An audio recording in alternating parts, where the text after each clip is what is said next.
Fala pessoal, tudo bem? Seja muito bem-vindo aqui ao canal. Vamos falar hoje do Betal, né? O BTG Pactual Agrologística, né? Ele não é um fiagro, tá? Ele é um fundo imobiliário, não se confunda.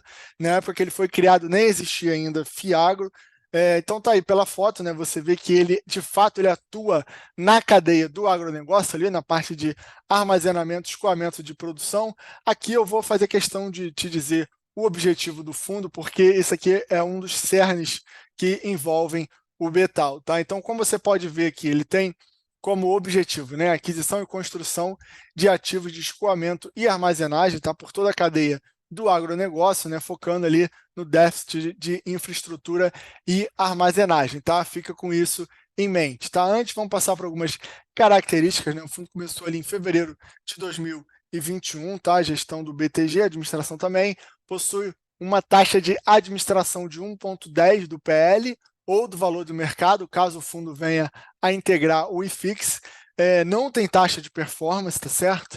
E só teve apenas uma emissão desde a sua criação, tá certo? Então aqui, aquela bela página de overview, né, que a gente já conhece, chama a nossa atenção de cara o tamanho do desconto, né, em relação ao valor patrimonial, né, a cota de mercado fechou na data de fechamento desse relatório a R$ 73, valor patrimonial R$ 104,90, né, um desconto aí absolutamente relevante. Claro que tem um motivo para isso, né? Esse desconto não é por acaso. A gente já vai discutir um pouco mais sobre isso, tá? O fundo distribuiu 64 centavos por cota, o que dá um yield anualizado de 10,5%, lembrando que ele também possui isenção dos rendimentos, tá, para os investidores pessoa física, e quantidade de investidores 45.547, tem um alto de 8,5 anos, né? Todos os contratos que esse fundo possui são contratos atípicos de longo prazo, né? Por isso o prazo, né, dos seus contratos são relevantes. O fundo está com 11 ativos, como eu falei, 100% de contrato atípico, tá? Então aqui, outra informação importante é que ele está com uma reserva ali de 0,09 centavos de resultado, tá? A gente vai ver o resultado dele mais embaixo. Então aqui a gente vê que o fundo tem enfrentado alguns desafios, né? O dividendo que ele tem pago, né? Na verdade, o rendimento por cota que ele tem pago tem caído, né? A gente consegue observar uma queda, inclusive de outubro para novembro, caiu mais ainda, 64 centavos. No acumulado, ele pagou 9,1 centavos, tá? E aqui ele informa que não realizou vendas no mercado secundário de CRI, tá? E isso aí já fica um pouco a novidade, né? Que ele, apesar de ser um fundo, né, que teoricamente seria de tijolo para investir no agronegócio, na cadeia logística, ele tem CRI na carteira, e um desses CRIs que ele tem na carteira, que é o Serpasa, está passando por dificuldades, teve evento já de inadimplência, né? Inclusive, eles estão vendendo alguns ativos para tentar reequilibrar a sua situação financeira, mas ele informa aqui que a Serpasa não realizou o pagamento da parcela mensal de juros de novembro de 2023, né? Já está dando problema há bastante tempo, tá? Esse CRI, apesar do fundo conter, né? O CRI, na verdade, conter garantia de alienação fiduciária, né?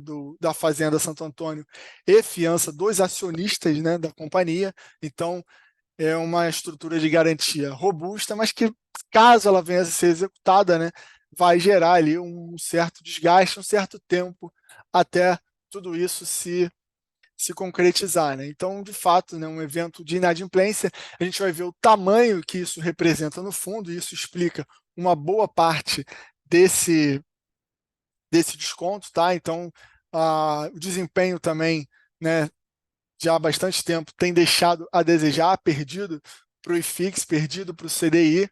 Então, os cotistas não estão muito felizes, tá?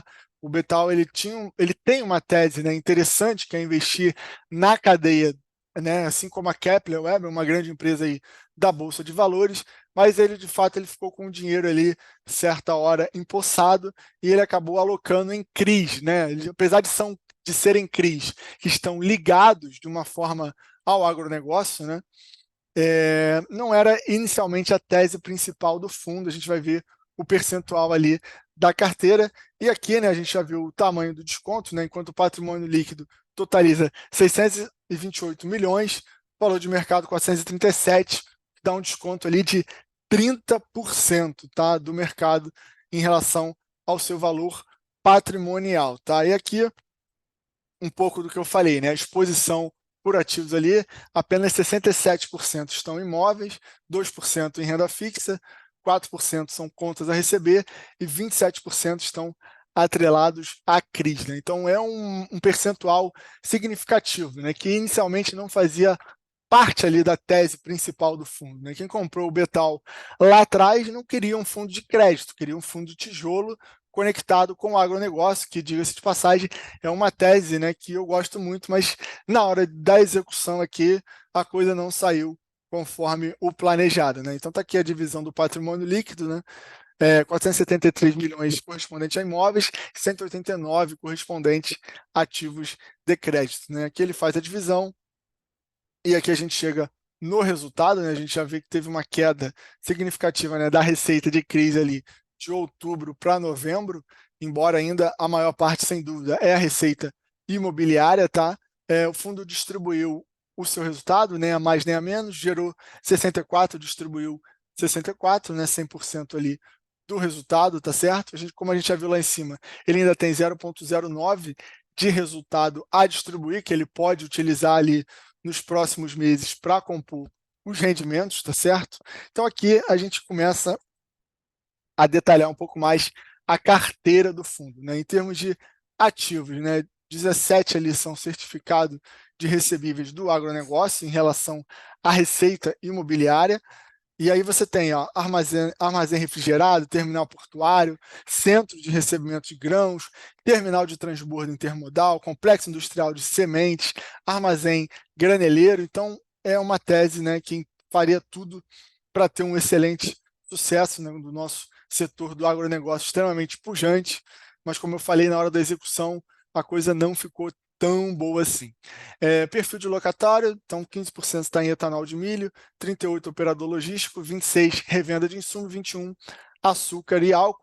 100% dos contratos, tá, são atípicos, né? Então, que garante ali uma certa previsibilidade, né, na parte dos ativos de tijolo, tá? E todos também estão atrelados ao IPCA, né? Como eu falei, o ALT, né, o prazo médio ponderado aqui dos vencimentos, né, pela Receita em 8,5 anos.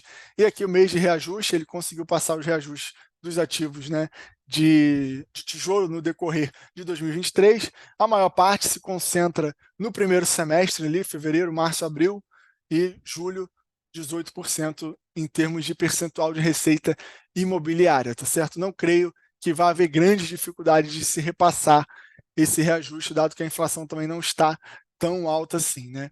Então, detalhando mais ainda a carteira, né? Você vê que, por ser do agronegócio, são estados, né, um pouco fora ali daquele eixo Rio-São Paulo, Minas, no caso de logística, então tem 2 em Goiás, 5 no Paraná, 1 em Minas Gerais, Mato Grosso, Bahia e Espírito Santo, conforme o mapa aqui, e aqui está o por tipo de contrato e valor patrimonial e receita, né? Então você vê que o CRI da Serpasa, por exemplo, né, possui ali 10%, tá, do valor patrimonial. Então, ele, apesar de ter feito essa opção pelo CRI, ele não fez isso de forma pulverizada, ele não comprou vários CRIs, ele concentrou em 2 CRIs, né? O CRI Andale, que é a segunda maior posição, né, em termos de patrimonial do fundo, com 18%, e o Serpasa, que havia, né, com 10%. Então aqui são 555 milhões de ativos adquiridos, um cap rate de 10,7%, e aqui o detalhamento desses ativos, né?